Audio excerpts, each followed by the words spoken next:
Fresh air in the Chiltern Hills on country tracks, starting tonight's Sign Zone in a few minutes.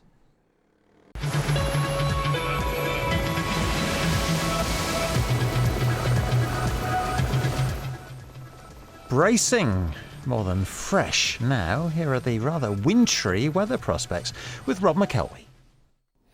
Right, well, as you probably know, we have entered warning territory now. There was trouble in Aberdeen yesterday morning. There's probably going to be trouble again this coming morning. The reason's quite simple. The air's been coming down from the Arctic, follow the isobars, that's cold enough. You've then got to inject some showers in that airflow and repeat them, and you get snow lying down.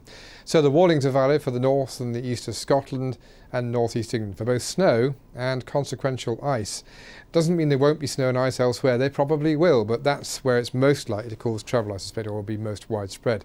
There are snow showers indicated in Cambridgeshire, Lincolnshire, even in the Chilterns by the early morning, and the rain showers here, of course, will edge into frost territory and produce an ice risk. So at 8 o'clock tomorrow morning, then, that's the overall picture. There are still showers shedding themselves through the East Midlands for a time, and they die off. Possibility of something happening to Kent, maybe, but the focus is still the northeast of England, roughly speaking from the Yorkshire wolds northwards. About 20 centimetres could fall in the North York moors, 50 in the Cheviots, 20 or so in the Grampians as well. So the focus is everything that points northeastwards, really. But gathering for something later is what's happening in the Inner Hebrides and just off the coast of Northern Ireland. We'll come to that in a second, but it's cloud invading by 3 o'clock in the afternoon. These showers have become a lot fewer in Wales. There may still be a frost or a returning frost in the Brecon Beacons. It's cold after all. The high temperature, even in the height of sunshine, which is weak, I know, is about 4 degrees in Plymouth and Barnstaple. Nowhere's going to exceed that by any significant degree. Even London we would push to get 4, maybe 5 if you're lucky briefly. So that's how Thursday is, and Thursday ends similar way, but falling through Northern Ireland, Wales and the southwest of England is a batch of rain which for a time, or possibly followed by, will produce snow. Now I say that because that's the current forecast. So if you look at what we've got here, an Arctic airstream and a frontal system in the flow, you could actually get snow from that at any time where it lies. So by the time we get to Friday, that's the line of it, and it's possible to see snowfall across northern England, Wales and the southwest, along with the showers that follow.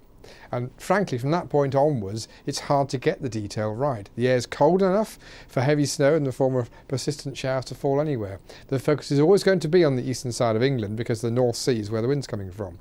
So if you pick Edinburgh, Glasgow, Newcastle and Belfast, you get a consistent low temperature, but you can't necessarily get the forecast of snow there all the time. Run down the east coast and you should see quite a few snow showers. Leeds might not get them, but I wouldn't guarantee that. Manchester less likely. Coventry and Cambridge, they'll be in sometime. Saturday more likely than Friday, I suspect. By the time we get to Sunday, Plymouth's indication is it doesn't even get above freezing. Just an indication of how cold the weekend is going to be. And next week things don't warm up. So if you're after snow, you've got many, many days to wait and you'll probably be rewarded. If you're not after it, oh dear. If you're driving in icy conditions, think. What we're gonna do right here is go back, way back into time. Welcome everybody to the 1960s. This is all about the fashion, being brave with what you're wearing, making a statement. You have to concentrate on a new consumer, the teenager. Turn Back Time, The High Street, continues Tuesday at 9 on BBC One. Catch the last episode now on BBC iPlayer. Last week, Blackpool rocked. Absolutely beautiful. Some stars showed their winning hand. When I'm watching you, I feel like I'm watching a professional. Others folded. Overwhelmingly awful. But whose luck will run out this week? Strictly Come Dancing, Saturday at 6:30 on BBC One and BBC One HD. When you did petition the Admiralty with the Assistant Secretary, Sir Arthur Hill, do not come upon this personally. Come upon it as a man of the law. There are hopes of your husband's mercy. I cannot think him altogether cruel. I am yet finished with you. Yarrow's Law continues Sunday at 9 on BBC One. See the previous episodes on BBC iPlayer. Anne Robinson and the team tackle your consumer concerns on Watchdog at 20 to 3.